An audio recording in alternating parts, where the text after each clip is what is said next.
За окей. За сайн байцгаана уу? Та бүхэндээ энэ өдрийн мэндийг хүргэе. Сайн уу Сараа, сайн уу Сугараа? Сайн уу октодаа бүгдээрээ. За ээлжид лайваараа бид бүхэн амлсан ёсороо өнөөдрийн лайв маань бол зочинтой дугаар болж байна. За зочингоо танилцуулахад Сугараа одоо Канадад амьдарч байгаа. Торонтод байгаа тийм. За тэгээд нөгөө ажил нь үлээ бичиж авчихсан мэргэжилтэн quality assurance supervisor.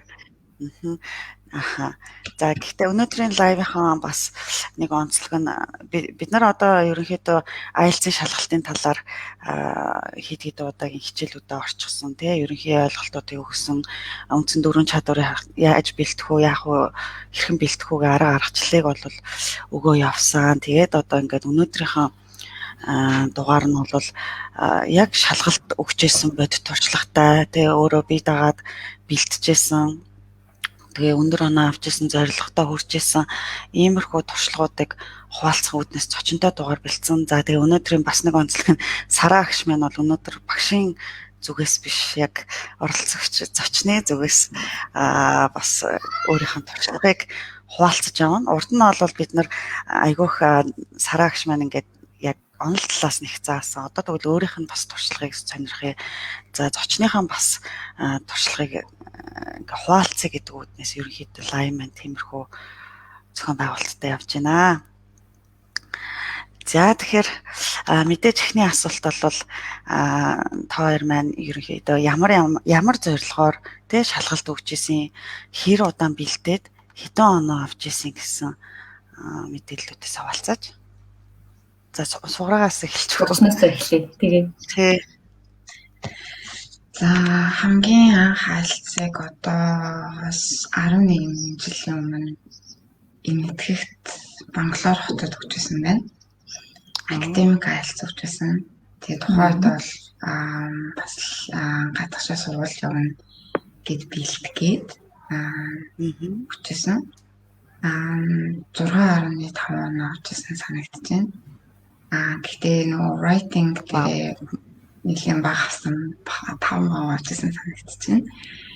Тэгээд тэрний дараа 2016 онд 15 онд юм байна. Австрали руу сурыг гэж үнэ шийдээд тэгээд академик IELTS бас дахиад өгчээсэн.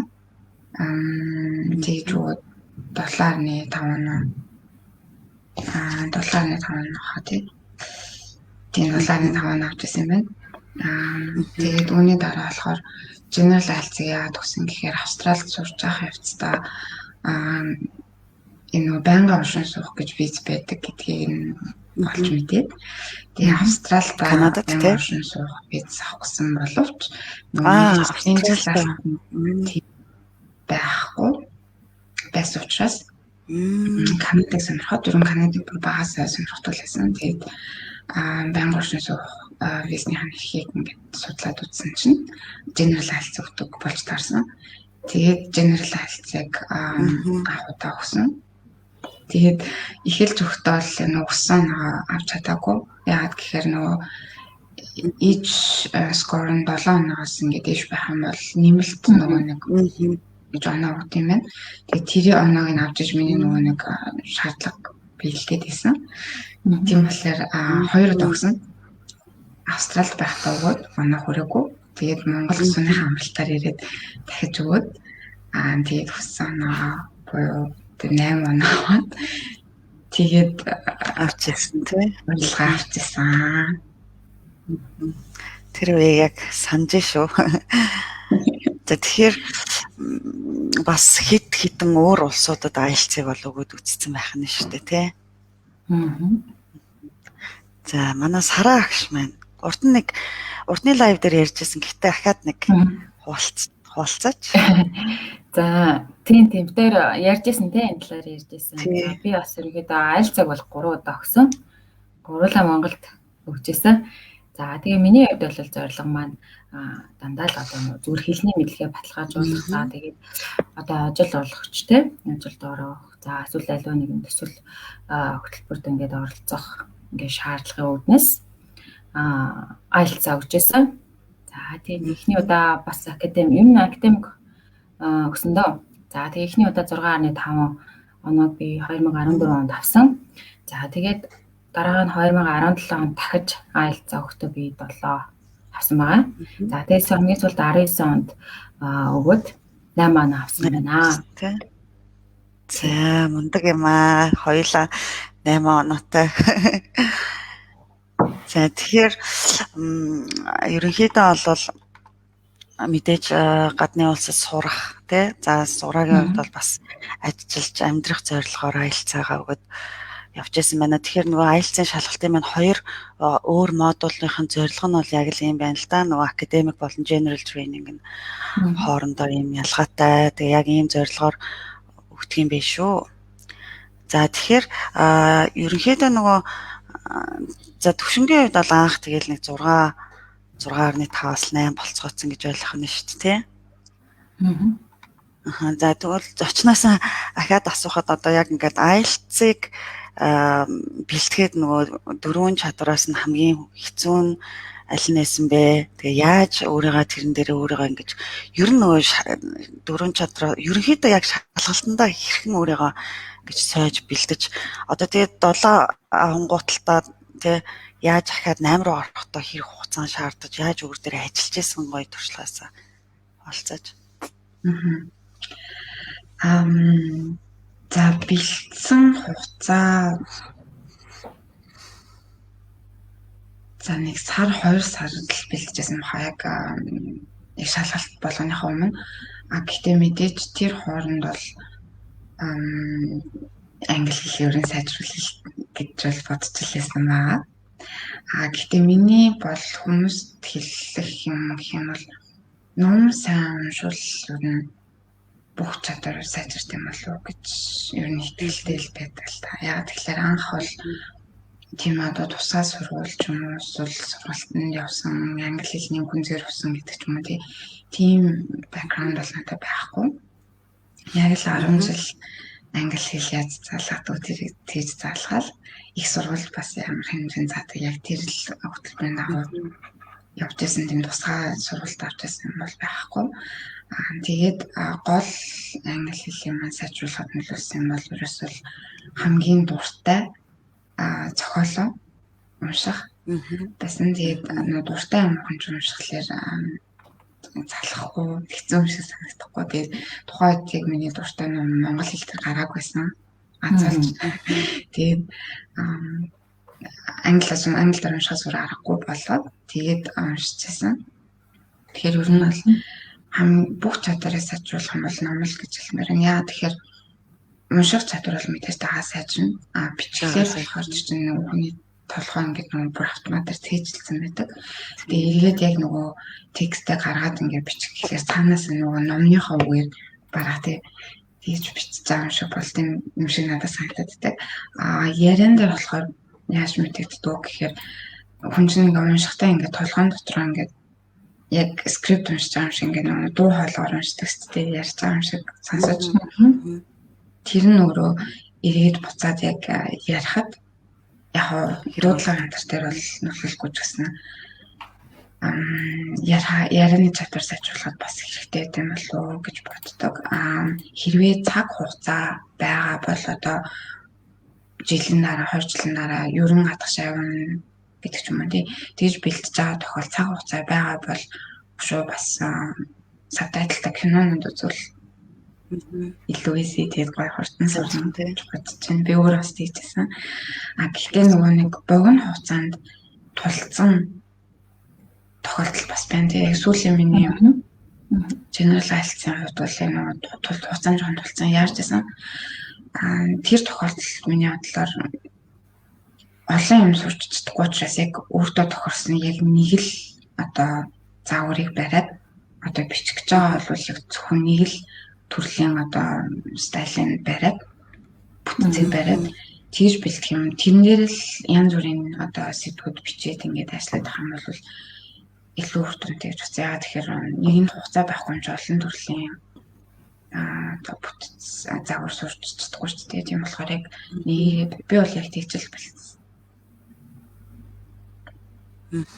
Зөв. Тэгэхээр богино хугацаанд бол бэлтгэхэд хэрэгтэй арга байна те. Одоо нөгөө угаасаа эсээ чи өөрөө нэг тийм тодорхой нэг бүтцтэй оршил те. Одоо өрнөл юу гэдэг дүгнэлт хэсгүүдээ тэгэхээр ингээд тэрэн дээр одоо яг нэг загвар бариад сэтгүүд нь ингээд өөрчлөгдөж явна гэсэн үг үү? Арга орхичлан арга барил. Яг сараа өгшин дээр арай л дэлгэрэнгүй байх гэхдээ зүгээр миний хувьд бол ямар юу ажилласан гэхээр би бол ерөөс ингээд 3 параграфтай бүтцийг бариад тэгээд эхний параграфын дээр бол нөгөө нэг эхний одоо нөгөө нэг statement-ийг хийгээ paraphrase хийж чаас тий. Тэгээд хоёр дахь одоо параграфынхаа бүтцэн дээр яг зөвхөн нэг л бүтц барина гэсэн үг. Гурав дахь нь зөвхөн conclusion хийх гэсэн үг. Тэгээд олон дахин тэрийг ингээд бичээд байна шүү дээ. Нөгөө нэг шалгалтууд дээр бичсэн асуултуудыг харж байгаа. Олон дахин бичээд талаар сүултээ ингээдягчуур автомат болоод тэгээд үндсэндээ бол бүтцэндээ санаа зовхгүй зөвхөн сэдвүүл өөрчлөгдөн гэсэн үг. Дотор нь л бичигдэж байгаа агуулга нь өөрчлөгдөн гэхээс биш нөгөө нэг бүтэц гаргах гэдэг нэг скил байх хэрэгтэй. Тэрэндээ санаа зовох хэрэггүй болчихж байгаа яг шалгалтын дээр. Тэгэхээр өөрөөр хэлбэл ямар давуу талтай гэхээр тэр бүтцээ бүр ингээ А, Б, Г мэддэг болсон болохоор яг шалгалтын дээр орзаа ямар бүтцээр бичих үү гэж бодож хугацаалахгүй. Автомат болсон болохоор шууд тэр бүтцээр ингээ эхлээл явахад хугацаа илүү гэнэ. Тэгээ хугацаа илүү гарахаараа эргээд нөгөө бичсэн юм аа эргэж унших, хянах илүү гоё өгүүдээр нөгөө нэг randomly бичсэн магнууд илүү гоё зөв үгээр болгож солих гэдэг ч юм уу. Эсвэл санаандгүй хийсэн техник алдаанууд гэдэг чинь нэг таслалт орчихсон байдаг ч юм уу. Эсвэл зүгээр өсөж солиод бичсэн байдаг ч юм уу. Яарсан болоо тий. Гэх мэтчлэн тиймэрхүү техникэл алдаануудаа бас хянах цаг илүү гарт юм байна гэж уриалгасан.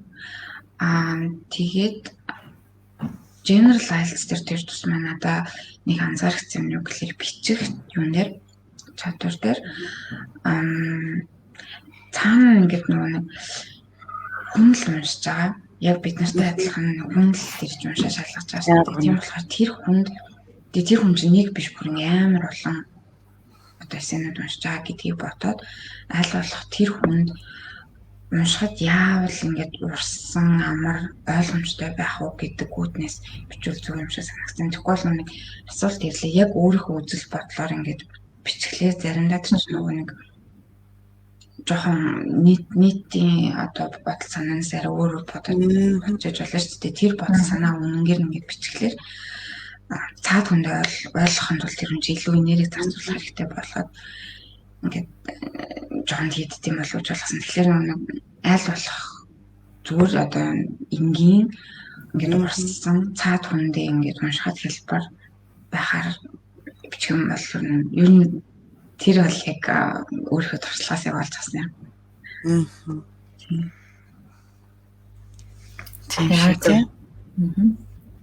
Ер нь тэгээд ботход speaking-тэй ч гэсэн тэр байдлаар бэлдсэн болов. Одоо ямар ч сэдв ингээд ороод ирэхэд за би нэг иймэрхүү байдлаар ярина да гэсэн бас нэг тодорхой бүтц байсан уу? Зураа. Speaking дээр яг тийм бүтц яа тийм бодлоо гаргаагүй юм байна. Яг л нэг юм дээр IELTS-ийн өөрийнх нь тест нь яаж ирэх үү гэдэг бүтцээ эхлээд харж байгаа л юунаас тухай хамаагүй ярьжсэн хүмүүстэй. Эсвэл толгойн дотор өөртөө бүр юуны хамаагүй ямар ч хамаагүй зүгээр нэг үг өгөөл тэрний хатлаар одоо зүгээр гэрэлэрүүлж байгаа бүр random бүр юуч байж болно. Эсвэл одоо бүр ингээл амтан нэг ч юм уу ямар ч хамаагүй гинт бүр гинт. Тэгэхээр нөгөө нэг тархин ер нь нөгөө нэг IELTS чинь хилийг шалгаж байгаа одоо тест ч гэсэндээ ер нь бол нэг техник ур чадвар эзэмшихгүй бол ямар ч мундаг англи хэлтэй хүн байсан өндөр он авахд ер нь хэцүү. Тэрийг би урд нь аригад хэлчихсэн санаж чинь яг Австралид манай менежер байсан залуу яг австрал хүн Австралид төрсөндөө ингээд бас ингээд Канадад явах гээд general IELTS бүр ингээд өгсөн байгаа байхгүй. Тэгээд өндөр он авч чадахгүй. байсан мөлий 6.5 авсан. Ингээд тийм сонир шүү дээ. тэр яг хоо тэр хүн юм сайн биш байсан гэж болно л тоо. Гэхдээ ер нь зөв юу л гэдэг ан гэхээр тэр хүний англи хэлийг өөр их англитай харьцуулах юм тэр хүний хол илүү байгаа. Гэтэл одоо бид нар илүү авч чадчихсан гэдэг нь юунаас одоо болж тийчэн гэхээр техникэл сайн зурсан. Зөвхөн сайн мэдээд цосгууд яг айлт зааж хуу гэдэг яг өөрийнхөө арга барилыг эзэмшиж техникийн сурах юм бол ер нь бол хамаагүй өндөр наавна. Тэгээд айлтсан сургалтанд яагаад ингэж суугаад ингээд одоо багшаар заавал ингэж хичээл заалах хэрэгтэй гэдэг нь болохоор ямар ч та гэхээр багшийн ингээд олон төрлийн аргууд байдаг, олон төрлийн бүтцүүд байдаг гэдгийг ингээд хэлж өгнө. Тэр олон бүтцүүдийг ингээд ажиллаж үзэж хагаад аль нь өөртөө илүү ойрхон байна, аль загвараар нь бичвэл илүү одоо сайн байж юм, алиугаар нь яриулж хамт easy байна гэдэг арга барилаа олж авах нь бүр яг хамгийн чухал гэж бодож байна. Тэгэхгүй бол одоо дан одоо англи хэлийг бэлдээд орно гэхэд бол жоохон хэцүү байна. Тийм одоо нөгөө Сара ит хоёрын бүрээс анханаас нь ахуулаад яриад байгаа зүйл чинь одоо гарч ирж байна л да. Зөвхөн англи хэлийг шалгахаас гадна одоо скил болгоно нь өөр ингэсэн онцлогоор таны бусад чадваруудыг шалгадаг. Жишээ нь сонсгол бол илүү анхаарал төвлөрөх чадвар, унших маань бол writing дээр чинь time management, унших дээр логик сэтгэлгээ, за тэгээд speaking дээр илүү нөгөө personality гэсэн байдлаар ингээд өөрийгөө одоо үнэхээр нөгөө түрүүн суграагийн хэлсэн жишээн дээр тэг шалгалтаа ингэж судалж өгнө гэдэг чинь бас таны өндөр оноо авахд чинь бүр хамгийн бас их чухал зүйл шүү гэдгийг л дахин хэлмээр байгаа тийм Сара. Төлөв яг би бас ингэж ойлголоо. Одоо яг тухайн хэлний мэдлэг нь өөрт нь байгаад байдаг. Тэгэхээр тэрийг би яаж хэрэглэх вэ гэдэг одоо ур чадвараа. Одоо өөрийнхөө дээр нөгөө хэлийг аймаг сэрэж гисэн байж тээ тал талаас нь одоо амтны нэрээр ч юм уу би дэлгүүр гарч байгаа бол за what's my shopping list гэдэг юм өөрөө өөртөө ингээд дотроо ингээд англиараа бодоод тэрнтэй холбоотой тийм үг би яаж хэлэх вэ? Өөрийгөө тэр шалгалтаас ирэх одоо тэр одоо атакнд аягүй бэлдэж гисэн. Тийм байлд оруулж гисэн юм шүү дээ. Тийм байна. Тэгэхээр энэ бол ерөөсөө л хамгийн гоё үр дүнтэй арга л да.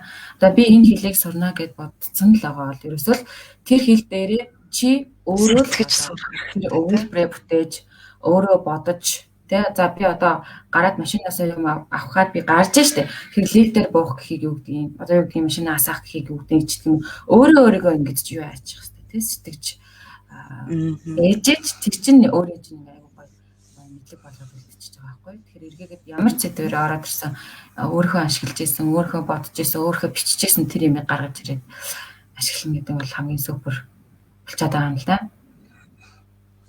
Тийм шүү. Манай сургалтын төвийн өрөө Let's Think in English шүү дээ. Англиар сэтгэж сурцгаа. Ерөөсөө л яг л бодож сэтгэхтэй хүртэл те гэж англиар сэтгэх гэдэг шүү дээ. За баярлаа. За түрүүн би нэг асууя гэд нэрээ бодцоо. Одоо нөгөө суграа ингээд энтгэгт өгчээсэн, Австралид өгчээсэн, IELTS-ийн шалгалтын Монголд өгчээсэн. Тэгээд яг чамд төрсэн мэдрэмж ямар байсан бэ? Одоо нэг жоохон онцлог байсан уу? Яг ижилхэн байсан уу? Ямар санагдсан? Хамгийн анх өгч байхад бол нэг юм зүгээр амар том буудлын ингээд заалыг төрөсөлсөн. Тэгээд шалгалт юу навт юм лээ. Амар олон очоод ингээд хийж өгчээсэн. Тэгэхэд бол нэг урд нь өгч үзээгүйсэн болохоор одоо тэг 11 жилийн өмнөстэй тийм ээ. Жон ер нь жоохон санарчлаасан баха. Дараа нь Австралид байж авах хөлтөө болохоор нөгөө юм IDP гэдэг юм нөгөө тестинг центр өгчээсэн. Тэнд надад ингэ санагцсан нөгөө байнга гэтээ энэ зүгээр миний л төрсэн өдөр юм шүү дээ. Цаанаа юм гэдэг надгүй гэтээ яг юм хотын төвд байнга яг зөвхөн нэг одоо айлцаар тагансан. хэлний одоо шалгалтаар даганц юм төв байсан. Тэгэхээр надад арай илүү нөгөө юунууд нь чанга амжсан гэсэн арай илүү. Тэгээд нэг шалгаж байгаа нөө native examiner-ууд нөө тийм examiner-ны бүр ингээд native speaker таастай. Тэгэхээр нэг хүссэн хүсээгүй одоо бид нэр монгол хэлээр гадаад хүн юм ярихлаар ингээд алдааг нь харъя гэж бодоог байсан ч гэсэн тийм ингээд сонсоод байдаг шүү дээ. Тэр зурна speaking дээр тэр нь арай л юм шиг зүгээр надад бол тийм өдрөж төрсөн шүү. Тэгээд яг хоо дараа нь хүмүүсээс зүгээр сонсож байгаад гэтээ энэ бол зүгээр л хүмүүсийн л хэлж байгаа шүү. Тийм зүгээр. Хотоос жоохон цахаар байдаг тест центруудад очиж өгвөл арай л үзүүлэн байдаг гэдэг яриа бид юм лээ. Гэтээ би бол үуч үзээгүй болохоор өөр юм мэдгүй. Монголд хот бол илүү гоё байсан. Мэдгүй яач нэг их орнд Монгол тийм. Хийнхаа бэлжээнд тэр очоод минь ихэд англиар мэдлэхгүй шүү дээ. Монголоор сайн байна уу гэлээ. Тэгэл очоод ингээл ямаатай надтай адилхан монгол хүмүүс тий очирлалт тохсон. Надаа Монгол тоход илүү сэтгэл зүйн тамаагүй байсан. Тийм байна. За тэгвэл энэтэй холбогдуулаад ярих юм бол би бас өөрийнхөө паянг ярьчих. Би 3 удаа Монголд өгсөн. Тэгэхээр гурвуулантай болохоор надад өөр санаа одоо мэдрэмж төрсөн. Яг тэгэхээр 14 онд зүгээр л за би нэг айлц өгөх хэрэгтэй боллоо тий. За тэгээд би урд нь ингээд гадаадд очиод ингээд сурчаад ирсэн юм чинь. За тэгээд би бүр жоохон бахтаа ингээд TOEFL өгч ирсэн юм чинь гэсэн байдлаар айлц нь илүү амархан гэж хэлээ. Гэсэн одоо ингээд зүгээр яриа ингээд сонсоол тий. Ороод нөгөө шалгалтаа өгч гисэн. Тэгээд зүгээр тэн дээр бол зүгээр паник болж байгаа байхгүй юу? Нөгөө reading дээр чинь бүр амар ингэж асуугаал олон төрлийн нөгөө table map юм чи харагдаад урд нь тийм үзэж байгаагүй юм чи. Тэгээд бүр цагтаа ингээд амжихгүй бүр ингээд зүгээр тэл fail гарч ирсэн дээ. Тэгээд дараа нь 17 онд өгтөө бас хэр хэмжээнд өөрийгөө бэлтэж байгаа байхгүй. За 1 сар ингээд курс зугаад те стратегинууд нэм байдаг байх шүү. За тэгээд ингэж бэлтгэх юм байна. Би ингэх хэрэгтэй юм байна гэдгээрээ 1 сар бэлдээд ороход дахиад ингээл за би ер нь л нэг юу ачлаа да. Юм шиг тул хийж чадсангүй дээ гэсэн мэдрэмж аваад үлдчихсэн. 19 онд болохоор яг 2 сар бүтэн суусан баг шүү. За тэгээд 3 тестийн ном дуусгаад тэгээд хамгийн гол нь ингээд өөрөө би яагаад байгаа юм бэ гэдэг өнцгөөс бэлтгэхийг хүссэн. За гаднаас бол хүссэн мэдээлэл авцсан шалгалтандаа ингээ 2 орсон.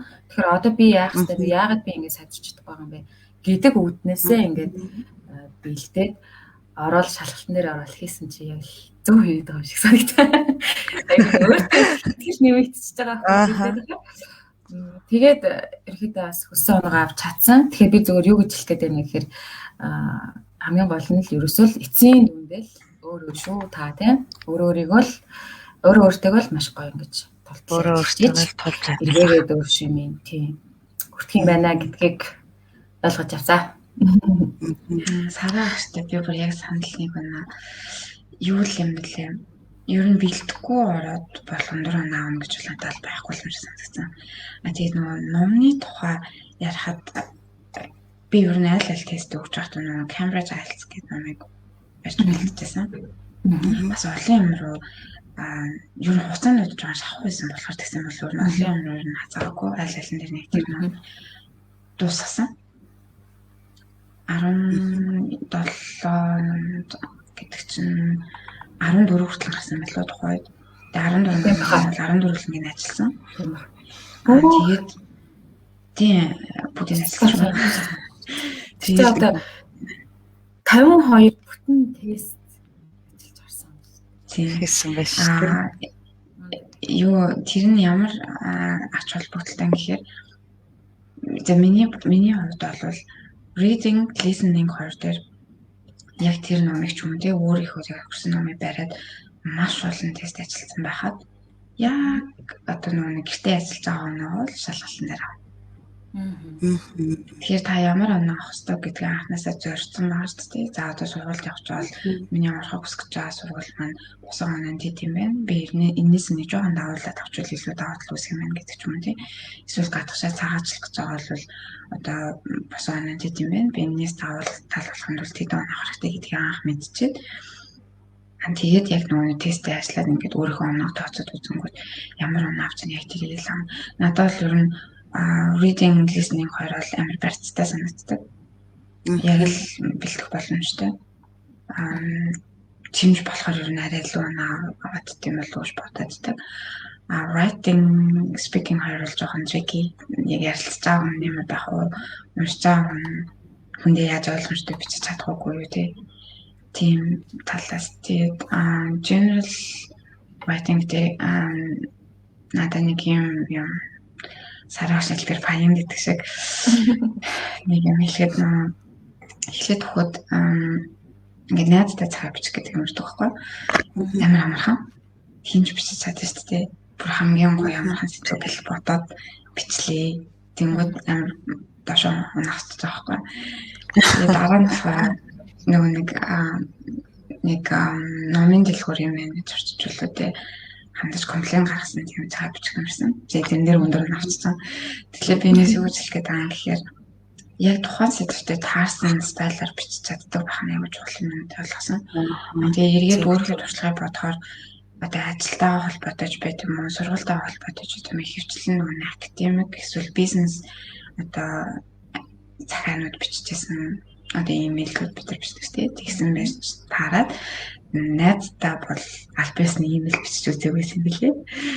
Тэгээ зүгээр ярьцдаг ч юм уу мессежлэгч тоглож захиа бичиж үзээ. Тэгэхээр миний гаргасан одоо альтаа буюу паян юм байсан гэхээр найздаа амар альбиасаар имэйл бичсэн маш таарсан.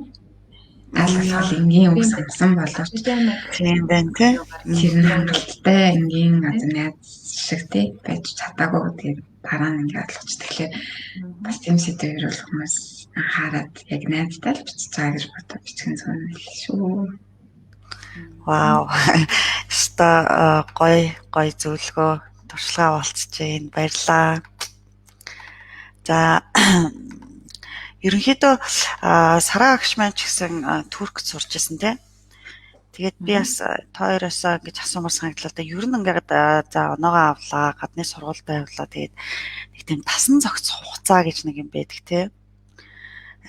Тэр одоо нөгөө анх ингээ яг оноо аваад онооч авахтай угаасаа сургуультай ингээд орох гээд гадны улсад ингээ очиход мэдрэмж тэр тухайн үед төрж ирсэн мэдрэмж тасан зогцоход хэрэг хугацаа шаардсан бэ гэдэг талаасаа ярилцгаа. Тэгээ суграагаас асуу. Тэгээ одоо хамгийн тэгээд тасан зогцоход хэрэг удаа хугацаа орсон. Тэгээд ер нь одоо хамгийн тэр тасан зогцох процессын одоо юм чаленжинг те сүүлдээ зүйл нь юу байсан бэ?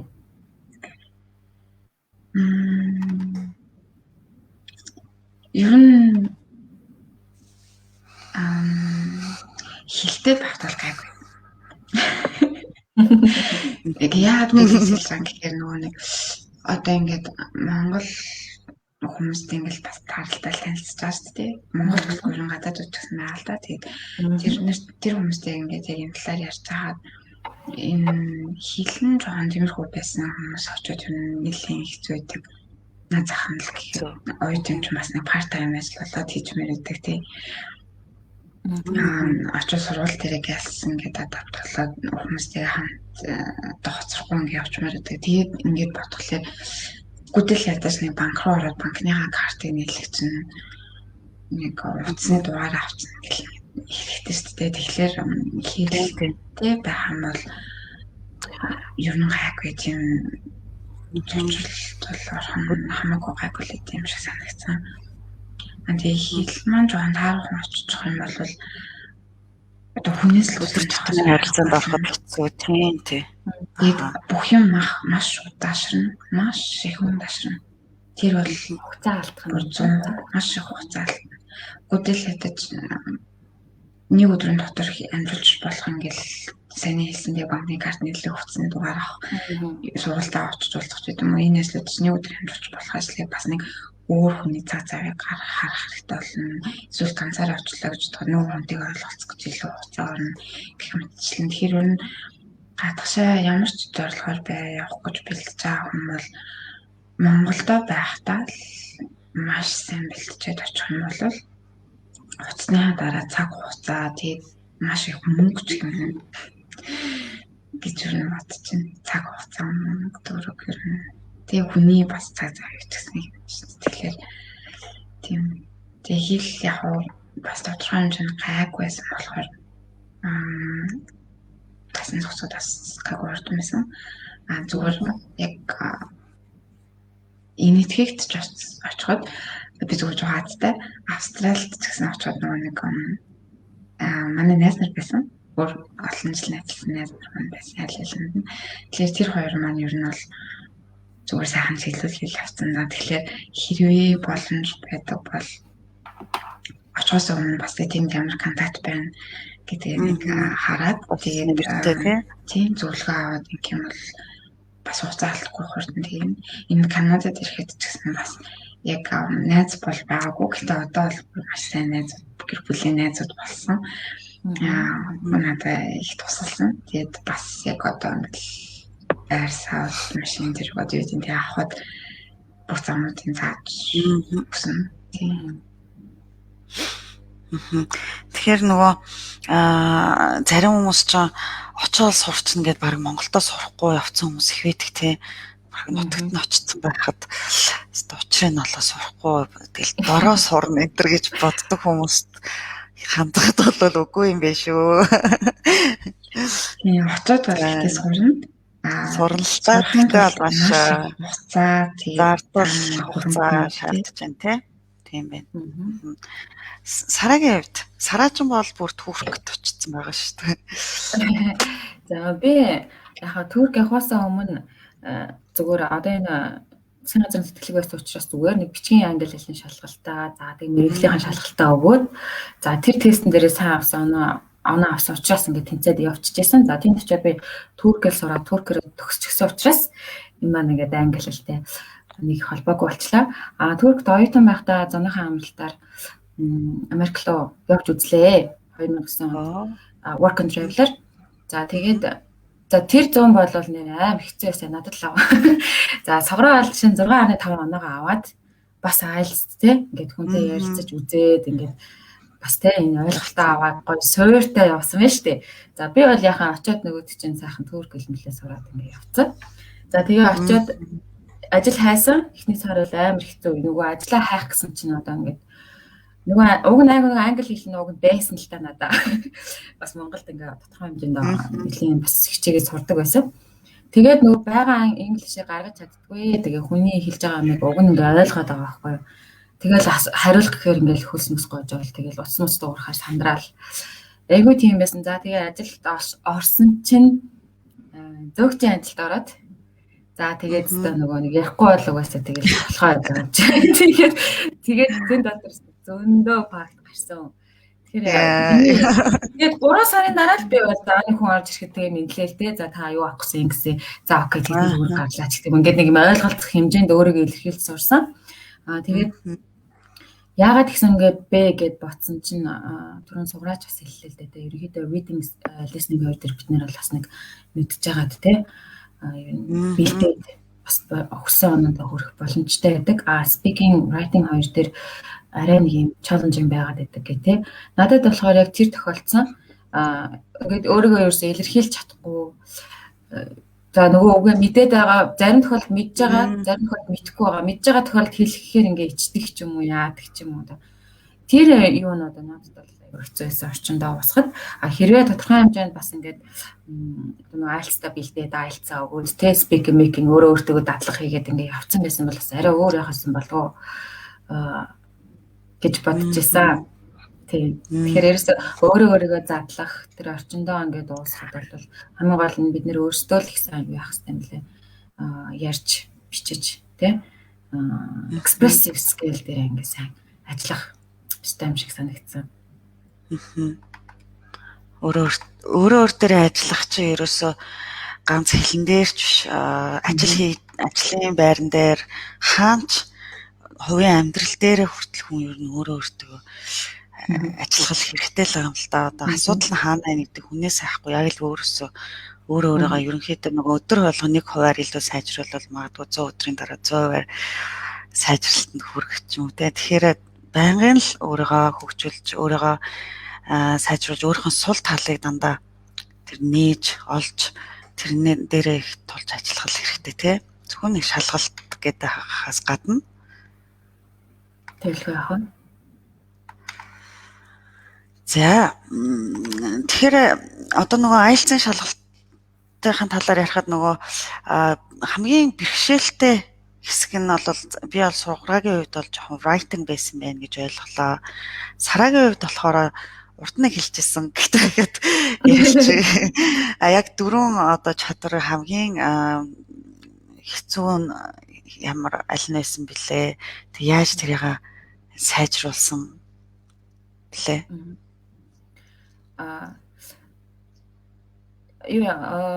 За хамгийн ихний өгүүлбэрэн дээр нэг тийм эсрэг тийм алдаа гаргасан. Яагаад тэгэхээр би за reading заастаа зүгээр тэгэл ном унштай юм чинь асуудалгүй байлгүй дээ гэдгсэн чинь reading дээр хамгийн багаа нь авцсан байсан бүр.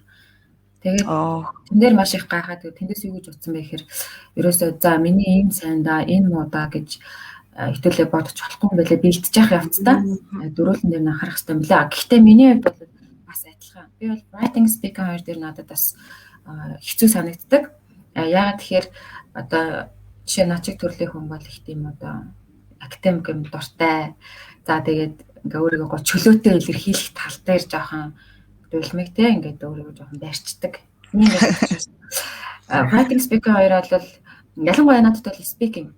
За тэр сүүлийн IELTS дээр бол яасан бэ гэхээр за нэгэнтээ ингээд надад гадаад native speaker олдохгүй юм чинь юу яачаа одоо ингээд өөрийгөө л бичиж жагаад ингээд яачий гэд бэлдээгээд бүх сэдв барьж авч сууж байгаа бүгдийг нэглээ бичээд за тэг юу ярих вэ яах вэ гэж бодонгуудаа тэрийгээ тэгэл өөрөө яриалсан утсан дээрээ бичээл яриал утсан дээрээ бичээл нөгөөдхөө сонсоол тэгэнгүүт яг суграа шиг сүулдэ за барыг нэг зүгээр нэг темплейт суучт юм билээ. Юу ч фото асуусан, компьютер асуусан, найз асуусан, багш асуусан, юу гэдгийг interesting talk асуусан зүгээр л нэг ониод штэ нэг загас асууж явах чинь өөдөөс загас хэрвээ өстэй байсан бол өстэй явах байсан бүх бороо төрөл гэдэг шиг яг нөгөө speaking ингээ юу темплейт нь суучт юм билээ.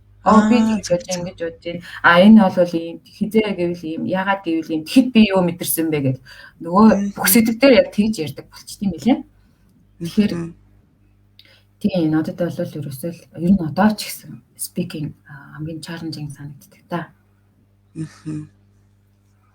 Одоо reading хэцүү санагддаг шүү. Reading хэцүү санагдаж байгаа хүмүүст бас нөгөө цаг байгаа хүмүүст тэгээ цаг их байгаа бол ер нь ном л унших хэрэгтэй дэлхийд уншихтаа дуртай юм. Тэгэхээр хурд мөрдөн ч гэсэн саж ер нь хурдтай уншиж чадчихаа бол маш их даваа талчтай гэж цаганд баригдсан байна. Тэгэхээр нэг том сэдвүүдийг хурд уншдаг. Тэр нэг удаан уншдаг бол нэг нэмэлт нэг техник сурах хэрэгтэй болдог тий. Нөгөө яаж скам явуулах гол нь яаж харах вэ гэдэг юм. Тийм нэмэлт техникөө сурах хэрэгтэй болоод тий. Хэрвээ маш хурд уншдаг бол тэр техникүүдийг сурах одоо тэр шатаа алгасаж бас болно. За миний хувьд бол тэр техникүүд юмд бол мэдэхгүй байна. Яг уншдаг. Бүхэл текст уншдаг. Тэгэхээр юм орхигдуулахгүй байх тийм даваа талтай болов гэж бодод байдаг. Зүгээр нэг хугацаа бага яаж шийдэнгээ сайжруулах гэж байгаа юм байвал нэг сонингийн артиклууд гэдэг шүү дээ. Жижигхэн гэдэг тийм урт биш англи дээр тийм за одоо сонирч гэж байхад нэг уншдаг л гэдэг. Зөв одоо вебсайтын дээр байгаа тийм артиклуудыг уншаад байвал бас сайжрна. Яг л чинь нэг олон төрлийн янз сэдвүүд орж ирдэг байгаа учраас яг үнийг мэдэхгүй байсан ч гэсэн нэг концептыг нь ойлгодог болоод байна. Тийм тийм. Ер нь одоо за хүн болгон л англи хэл сурах гал өөрөөсдийнхээ арга барилал ингээд өөрөөрөө бэлдээл явчин тий. Тэгвэл одоо гадны оюутнуудын хувьд тийм онцгой ингээд та хоёр ингээд гадны сургуулиудад сурж байхад тийм ажиглагдчихсан ер нь ингэж сурт юм бэ шүү тий. Гэсэн нэг тийм гоё арга барил байна. Ер нь гадны оюутнууд яаж англи хэл сурт юм бэ? Сухраагаас ярих уу, сараагаас ярих уу гэсэн. Yes, зочин first. Адилхан л бэлддэг баг. Тэгээ хүн болохоор нөгөө сурах процесс нь хэдэн төрлөл байгаа шүү дээ. Хүмүүс чинь зарим нь багшаа заалбал илүү сурдаг эсвэл зарим нь бол ганцаараа ажиллах илүү сурдаг гэдэг ч юм уу янз бүрийн. Тэрнээс хамаарал бэлддэг баг гэж бодож байна. Яг тийм онцгой юм. Нөгөө сурах арга гэдэг нэг анх ярьжсэн шүү дээ. Сараа хоёлаа хараа сурдаг, хөдөлгөөнөөр сурдаг, сонсоод сурдаг энэ төр. Тэгээ би бас хэнийг суугааг яг анх сонсоод бас гайх айгу тийм үнэлжсэн гэхүү. Ерөөсөө англи хэл хүнээр заалгаагүй гэлтэйжсэн. Тэгээ өөрөө зургт мөрт үзэж кино мөн үзэж ингэсээр хагаад сураа тэгээ өөрийгөө бэлдсээр хагаад ингээ айлцсан 8 оноо хүртэлх хэмжээнд хүрэх гэхээр үнэхээр өөрийнхөө арга барилаа аль хэдийн олж мэдээд тэрэн дээр айгүй сайн үр дүнтэй ажилласан мэн тий. Манай сараач бол нэлээд сууж бичиж нухаж айгүй тийм өөртөө шингээдэг тий. Өөрийн гараар тэр үйлдвэрээ цээжлэн. Гэхдээ надад л тэгээд санагдаад байдیں۔ Яг л өөр чи юу их харуул илүү үлдэцтэй байгаа ч юм шиг.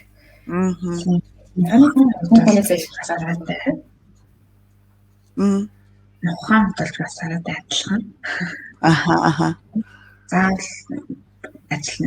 тэр чинь яг тэр техникийн дагуу маш олон автомат болтол нь тархины ч бүр ингэж цочроо гартал нь бэлтжиж яг шалгалтын дээр ороод өгсөн аа. Тэрнээс биш generally ингээл яг мэдээж ерөнхий англи хэлж байгаа сайжрын ойлгомжтой гэдэг хэрэг айлцсан өндөр оноо гэж бодож тэр техникийн дагуу бэлтгэхгүй бол дахиад хэлэхэд бол хүсэн авах бол маш хэцүү. Миний бодлоор бид нэр болон одоо хятад оюутнууд гэдэг юм уу одоо энэ турк оюутнууд гэдэг юм уу энэ хүмүүсийн ялгаа гэвэл бид нэр бол маш их одоо биднээс илүү их бидний нохно гэж ярьж байгаа бол баг тэдний ажид одоо арай өөр юм шиг тий арай өөр төвшөнд ингэж боо гэж бэлддэг тий маш их цагаа зарцуулаад байгаа юм шиг санагддаг. Тэнгүүтээ дээрэс нь тэр хийж байгаа юм арай ингэж гоё задлж шинжилж тий анализ хийж энэ чинь ингэдэг юм байна ингэвэл тэгдэг юм байна гэдг юм уу арай тийм анализ хийх чадварны илүү байгаад байгаа ч юм шиг санагддаг. Авааштай тал гэвэл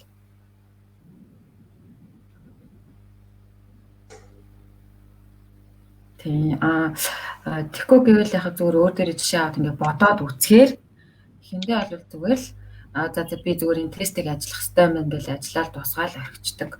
За би энийг хийх хэрэгтэй, миний унших ёстой юм байна гэж ингэж юмыг хийдэг тийм.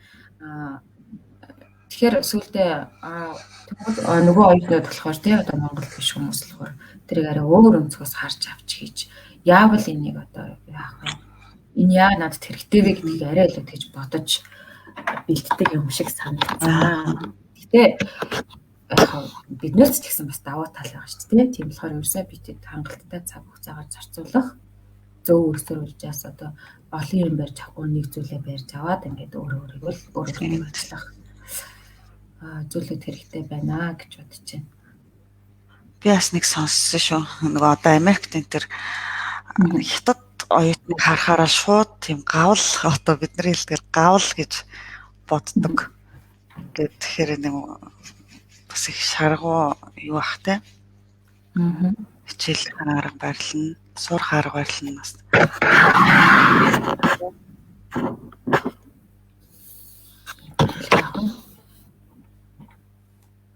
За тэгвэл та хоёрт одоо өөр сонсож байгаа хүмүүстэй зориулж хандаж хэлэх зөвлөгөө юу вэ? Яригдаагүй юм зүйлүүд юу вэ? Суграа.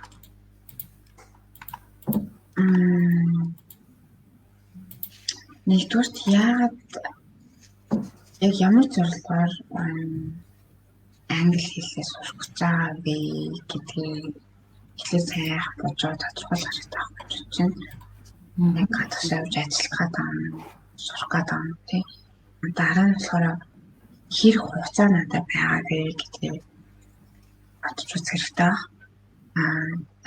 Тийм яаралтай биш гэх юм бол яг арай л жоохон суурьтай тий. Одоо ястаа ном бичдэг ч юм уу, кинолд их үздэг ч юм уу тий. Өөрийн дүрмийн ингээд залгадаг ч юм уу, тиймэрхүү байдлаар яг нь илүү үр дүнтэй. Харин хугацаанд шаардсан байгаа яаралтай байгаа тохиолдолд бол яг нэг арга барил өөртөө хамгийн тохиомжтойг сонгож аваад тэгээд түрүүний сараа хөшчилж авах миний ч гэсэн туршлагаас харахад толгоонд автомат болсон шүү дээ. Тийм автомат болсон. Сүүлдээ ингээд үг нөхөж бичдэг одоо тест ажиллаж байгаа юм шиг бол дахин чинь тэгэж суудал скиллүүдээ бэлтгэл хэрэгтэй. Тэгээд яг нэг mock test ч юм уу эсвэл яг өөр юу шалгаад явж байгаа тестээр авч ирсэн оноо бол ер нь жинхэнэ шалгалтнаар аавна гэсэн. Тэгээд нөгөө шалгалтнаар ороод бас нэг сандарч байх тийм тохиолдолд тийм хүний өөрийнх нь сэтгэл зүйн онцлогоос хамаарай. Тэгээд тэр зовчроог арилгахын тулд түрүүн ер нь сарагч нарын харилцаалын хэлтэй зочроо арилгахын тулд ингээд бод юу ч хамаагүй random л бодоод тэмээ тархицсан нэг ихлээл юм сонирхол авч юу гэд ихлээ бодож байгаа. Сүүлдээ дахин тийм даалгавар болохоор яг л програм шиг болоод ямар ч сэдвэрчсэн яг л нэг төрлийнхөө байдлаар хариулдаг болоод тэр нь бичгэнээр чадлаа. Яг энэ дээр чадлаа. Reading listening хоёр бол ерөөсөө цэвэрлэлт илтгэлчтэй дахин тэр тест хамгаалт. Ерөөсөө тийм өндөр оноо авч чадахгүй гэж байх юм бол миний бодлоор байхгүй. Яг л зөвхөн адилхан авч байсан. Хэцэл болж байна. За баярлалаа. Сарагийн зүгээс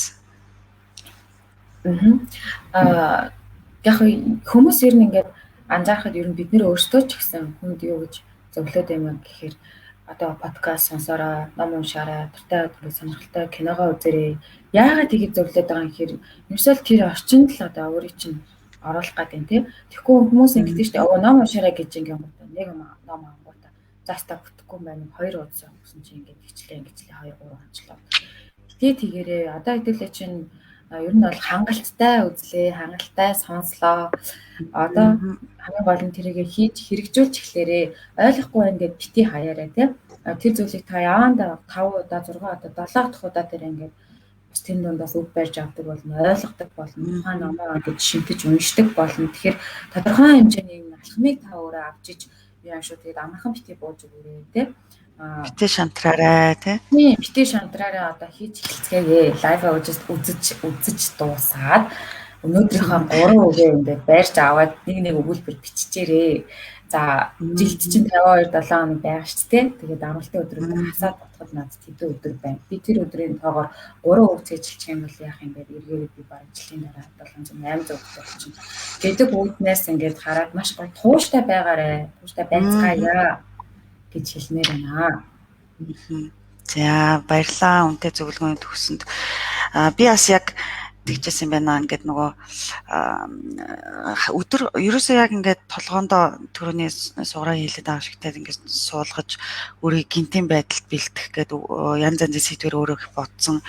Би болохоор яг өдөр гэрээс гараад явхаас ахуулаад бүх юма харж байгаа юма англи руу ингээд толгоон дотор орчуулах гэж аюу хичээдэг. Тэгэхээр нөгөө ингээд үгнээс ахуулаад амар олон мэдхгүй юмуд гарч ирэнгүүт дор нь дараа нь ингээд боломжтой болохоор словар дикшнери хараад тэгээд ингээ үгээ цээжлээд тэгээд тэгж олсон үг цээжлэгчин айгуу гоё сууж өгдөг те ингээд яг ингээ нэг юм харчаад энийг юу гэдг юм болоо гэх үнэхээр ингэж бодоо дараа нь ингээд санан нөгөө үгээ ингээ харахаараа амар эргээд мартагдах нь баг ч юм уу.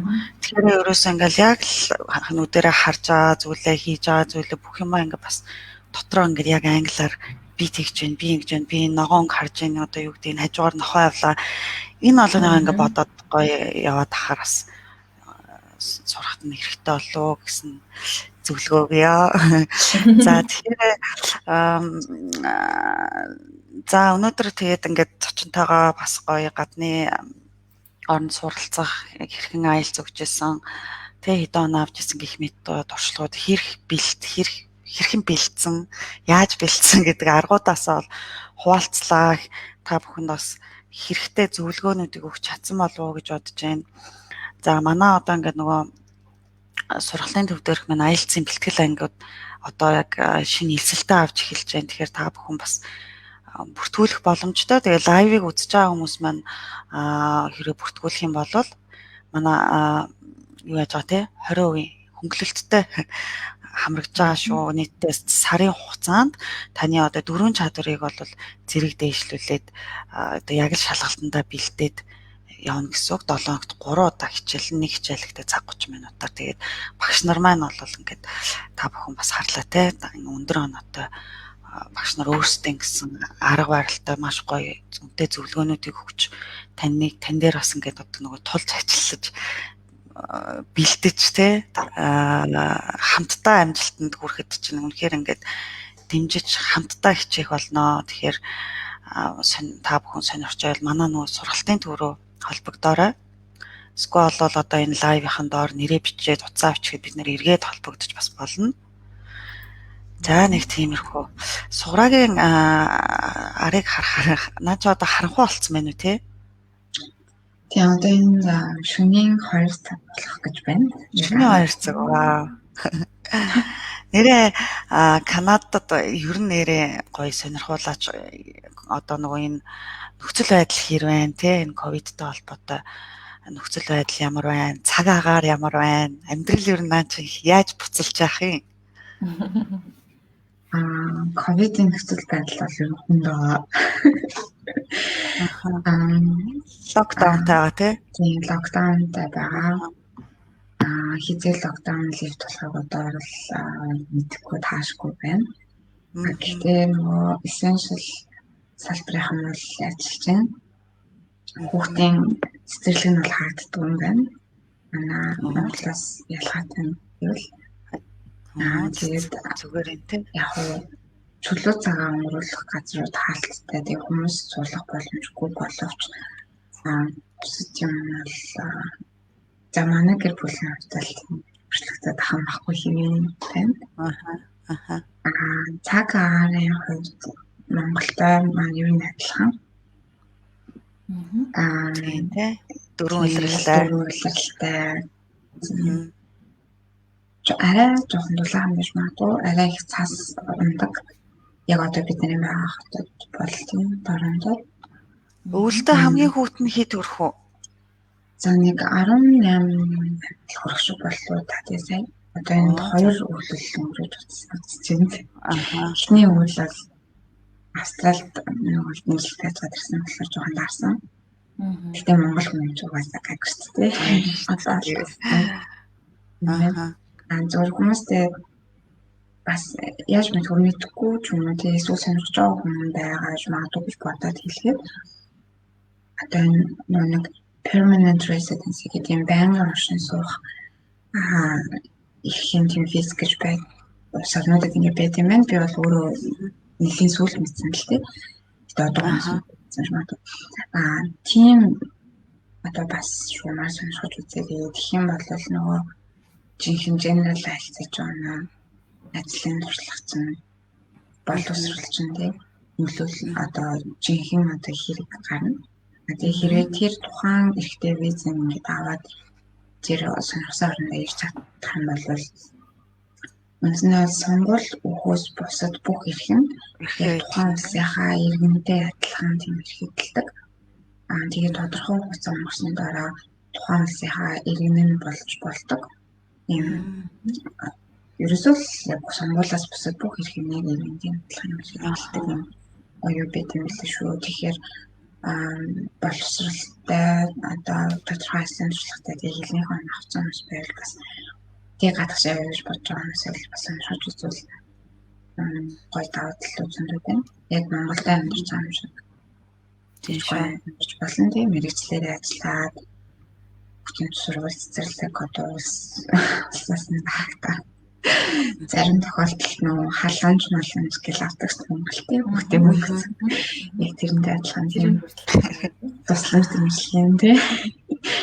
Канадын засгийн газраас авч мах гэдэг ч юм уу тиймэрхүү зээл одоо тусламж үйдийн машин байр гэл Монголд бид нар яг тэрийг хийгээд зэмлэж тийм бизнес төрөл байт юм байна шүү. Боломж байна тий. Тэгэхээр манай Согрогийн хувьд бол энэ IELTS гэдэг зүйл одоо академик карьерчдээр ажлынхын албартайчдэр аюул гой боломжийг олгосон байна. Тэгээ өмнөөс илүү боломжууд ч байгаа тий. Тэгэхээр энэ бол хүн болгонд ямар боломжийг бий болгохыг таашгүй. IELTS бол маш том боломжийг биднэрт нээж өгөх нэ. Тэрийг ашиглаад байгаа амжилттай жишээг та бүхэнд хүргэж байгаа маш их баяртай байна. Нөгөө бэлтгэл сайтай хүнд нэг сарагийн бичсэн үг байсан шүү дээ. Бэлтгэл сайтай хүнд боломж нээлт дэлхийн ертөнцийн маш олон боломжийг олгогоо гэд илүү. За тэгэхээр өөр нөгөө хүмүүсээс минь асууж байгаа асуулт байвал ганц нэг асуултанд хариулаад ерөнхийдөө гурлаа өнөөдрийн лайвыг өндөрлөө. За тэгээ энэ Австрали, Канадыг бас их сонирхож байгаа шиг байна. Австралид сурахад насны хязгаар байна. Насны хязгаар. Сурахад ер нь насны хязгаар байдаг юм уу? Орноос хамаарахгүй шүү дээ. Scholarship асуусан болов уу? За тэгээд адилхан оролцогч маань чинтэй хуваараа Австралид сурахад бол насны хязгаар гэж зүйл байхгүй хаа. Ер нь одоо ч гэсэн тэр чинь сурсаар л байгаа болохоор тэрнээр санаа зовох хэрэг байхгүй. Сурах хүсэл байгаа бол ястаа нөгөө айлцах ханаг аваад тухайн сургуулийн ямар шалгалт явуулсан тэргээр судалж аваад сураарай л гэж хэлсэн байна. За бусдаар бол за арай нэг удаа сургалтууд хизээ эхлэх вэ? Анги хизээ нэгдэх вэ гэсэн хоёр асуулт байна да. Аха. За сургалтууд IELTS-ийн бэлтгэл ангийн сургалтаа бол бид нар онлайнаар нээгч байгаа. За та хэрвээ бүртгүүлээ гэвэл манай пэйж рүү бичиж болно, утас руу залгаж болно. Эсвэл бол энэ лайвын доор комментээр өөрийнхөө утасны дугаарыг үлдээж болно те. Пэйж маань бол одоо энэ дэлгэцэн дээр харагдж байгаа Ачаарэ New Монгол гэсэн пэйж маань байна. Утасны дугаар за энд хэлчихэд 8996 9003 гэсэн дугаараар холбогдоод нэрээ өгөөд бүртгүүлээрээ. Тэгээ IELTS-ийн preparation сууж байгаа хүмүүс маань бүгдээ mock test-д бас хамрагдж байгаа. Манай дээр бол 7 хоног болгон mock test маань авагддаг. Яг шалгалтын бодит орчин тий. Тэгээд бас таны магадгүй бэлдэж үзээгүй материалуудыг бид нар бас ингээд бэлтгэх гэж хичээдэг шүү. Одоо зүгээр нөгөө номны материалаа канадад авахаас илүү гоё source-ыг олж хайж материалаа бэлтэж байгаа. Тийм. За Австрали, Канадын tuition fee хэр ялгаатай вэ гинэ? Сургуулиас болох болов гэж бодож байна. Тухайн атлаж сургууль чинь мэргэжлийн чиглэл тэр ранк нэмээд байгаа тийм. Тэрнээсээ бодож байна. Тэрнээс бусдаар бол одоо ойролцоо ранкингтэй хоёр сургуулийн хооронд харьцуулъя гэж төсөөлвөл ойролцоо. Ер нь нөгөө чамд одоо ингээ хойлонд нь амьдрахад нөгөө амьдралын өртөг нь аль нь илүү өндөр санагдсан. Ер нь нэг тийм амьдрахад тааламжтай нь аль нь байсан. Мэдээж Канадлахтай тий. Энэ хараа амар олон талаас хариулж болохоор асуулт болж таараад байгаа байхгүй. Яг амьдрах зүгээр ингээд амьдрал ингээд байж ах талаас надад бол Австрали илүү амар юм шиг санагдсан. Яг гэвэл ядчил нөгөө нэг дулаахан үйл болохгүй байх. Тэр нь бас санагдсан. Гэхдээ Канад ер нь бол надад бол миний хувьд бол илүү яагаад гэхээр карьерийн хувьд Канад тэр чинь Торонто хотод ирвэл миний бодлоор бол хамаагүй илүү шанстай. Яг зөвлөж нэг Америк тийм хойд Америк дээр бай Америк энтертэй орхон. Болохоор манай цацаалын хувьд илүү том. Тэгээд том компанид толгой компаниас их байдаг. Тэр карьерийн өсөлт хөгжлийн хувьд бол Канад илүү санагдсан. Хоёрдугаар нөгөө визний юм болохоор Австрали руу нэг оюутны визтэй байсан болохоор бас нэлээд хязгаарлагдмал. Канадад бол байнгын оршин суух визээс учраас үнэндээ бол ямар ч хязгаарлалт байхгүй. Тэгэхээр бол давуу талын хувьд Канада бол хамаагүй илүү.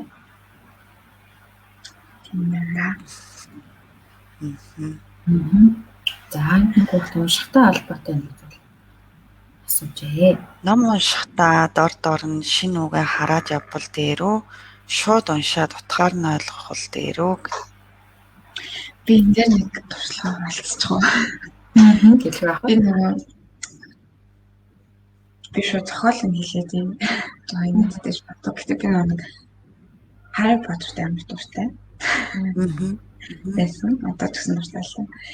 Тэгээд анх киног нь үзчихээд бүр амар дуртай болоод чинь бараг 20 жил өмнө гэсэн үг старчсан анх 2 дугаар ангид үзчихсэн байхгүй. Тэгээд тэрнээс хойш дуртай болоод зохиол юм ирсэн. Тэгээд тэгэхээр нэг ямар даваа тал гэдэг юм гэхээр яг нэг бүрчлэн үгслээ гаргах хэрэггүй болчтой болов гэж би бодод тийм. Тэгэхээр нэг киног нь үзчих учраас ерөнхийдөө зохиол дээр нь гарах нь ойлголттой авцсан тийм. Тийм ингээд эхний номыг уншихад бол би ингээд бүр эхний юу ч ойлгохгүй. Бараг юу ч ойлгохгүй. Тэнгүүд ингээд тэгсэн ерөөсөө үргэлжлүүлэл уншаал явгод тэгээ хитэн хуудсны дараа эхний нэг бүлгийг дуусгасны дараагаас ч юм эхлээд арай илүү ойлгож эхлээд өнжин нөгөө кинонд гарч ирсэн яг тийм үйл явдал нь энд орж ирж байгаа юм байна шүү дээ гэдэг ингээд энэ тэндээс нь catch хийж эхэлсэн. Тэр тэгээд нэг өөрөө айгуу дуртай юм болохоор ялцчихгүй бас лагартаа яг өвөө мэдмээр санагдаж байгаа тохиолдол гарна шүү дээ. Тэгээд тэрийг л лагартаа тэрнээс шүлний бүрчлэнс ларгүй яа тэгэхээр тухайн үед бол юу ч ойлгохгүй шахууд юм англи хэл мэдгүй шахуул уншижсэн болж таарч байгаа байхгүй хүүхэд тийм. Гэтэ тэгсэн гэсэн ингээд уншаад тахлаар баар үйл явдлаа ингээд санаалаа энэ юм байна гэсээр байтал нэг одоо ботын бүлгийн одоо уншаад үссэн дараа 2 дахь номоос эхлээд хамаагүй юм ойлгох болсон байт юм л. Тэгээ ингээд эргээд бодглохлоор яг нөгөө нэг ялах хүүхэд ингээд хэл сурч байгаа шүү дээ. Юу ч хэл гэж үү тийм мэдэхгүй.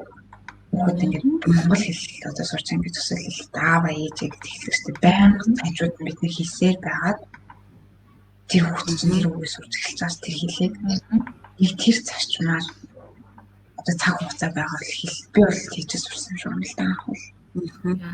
Юу ч ойлгохгүй ингээд ном уншиж байгаа л баар ойлгохгүй болол тэгээд аяанда нөгөө тархин өөрөө бараа нэг хичээгээгүй гэж зэжлээд бас тодорхой хэмжээнд тийм үү. За тэгэхээр контекстээс нь буюу тухайн агуулга өгн хаана явж байна, юу дотор байна гэдгээс шалтгаалаад аль болох тэрийг гаргаж ирж ойлгож уншаад явах нь үнэхээр шаардлагатай үедээ хаяа нэг үгээ слайдж гарах нь тийм.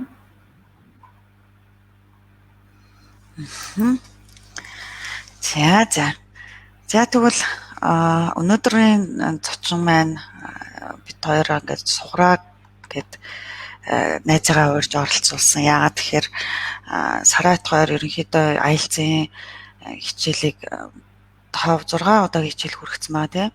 Тэгээд дандаа IELTS-ийн шалгалтын талаар хэрхэн бэлтгэхүүгээд ингээд ярьж байхдаа яг зочин маань болохоор яг academic IELTS өгөөд 7.5-аад Австралид сураад дараа нь general IELTS өгөөд 8 аваад одоо ингээд Канадад гэрүүлээр амьдарч байгаа туршлагатай байсан болохоор урьж оролцууллаа. Сураадаа маш их баярлаа. Маш их баярлаа. Тий. Бас сарадаач баярлаа. Өөрсдийн гоё нандин нууц нөгөө туршлагаа хуваалцаж аргуудаасаа ингэж хэлж өгсөн. Тэгээ үнэхээр шалгалтанд бэлтэж байгаа хүмүүст бол үнэхээр үнэтэй зөвлөгөөнүүд байсан байх гэж бодож байна. Тийм. За тэгээ дараагийн лайвуудаараа болохоор хичээлүүдээр бид хоёр илүү одоо нөгөө ингээд IELTS-ийн сэдэв маань бол ингээ өнөөдрөөр дуусж байгаа. Тэгээд дараагийн хичээлүүдээр одоо ерөнхий англи хэл рүүгээ орно. Ерөнхий англи хэлний бүтэц зохион байгуулалт хэрхэн өөрийгөө сайжруулж сурах уу гэх мэт ингээ та бүхэн маань нөгөө хичээлүүдийн сэдвийг пэйжүүдээр ороод хараарай. Тэгээ Edu Growth сургалтайгаа нийлээд ачаараа шинэ Монгол англи хэлний сургалтын төвөнд хамтраад 5 сарыг дуустал энэ онлайн хичээлүүдээ бол ингээд лайваараа хүргэж байна. Тэгээ та бүхэн хамтраад ингээд нөгөө үзээд оролцоод яваарай. Тэгээ би болохоор лайвыг нөхөж үзснээс зэрэг үзээд асуултаа асуугаа бол илүү дээрэн болов гэж боддгийн. Тэгээ яг ахаад та бүхэнд асуулт байвал бид нар лөө чөлөөтэй хандж байгаарай.